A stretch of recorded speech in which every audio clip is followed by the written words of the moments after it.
Hello guys, this is my first DIY project. I did not take a video while I was doing this project, but I thought this video and explanation would give some help for whoever is trying to do the similar project. So this is how it used to look like. It used to look very cramped from the living room and I didn't like it. Then this is how it used to look from the entrance of my home. I asked my builder, he quoted a very high price to replace it, so I thought I would do it myself. The first thing I did it for this project is I removed the pine board as shown in the picture using just the hammer. Just hammer it out and it came off very easily. Then what I did is using the reciprocating saw, I tried to cut the whole wall and it came off very easily because it's just made of wood and drywall. Then I just placed a pine wood plank shown in the picture. It's a 8-inch plank.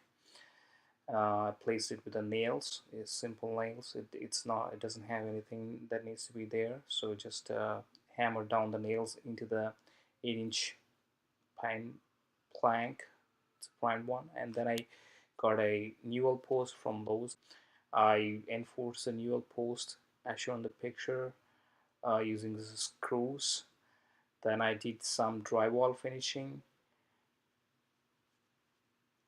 This part really took a lot of time because I didn't expect that this would, because I want to match the texture of the drywall, and I used some primed finger joint window casing for like gaps.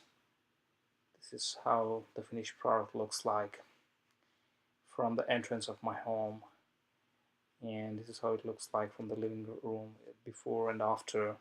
It really looks airy and spacious now. I will place the links for the items I have bought in the below description. Mainly I have bought the bolsters and the handrail from Amazon, and everything else I got from Lowe's. Thank you for watching. Happy DIY.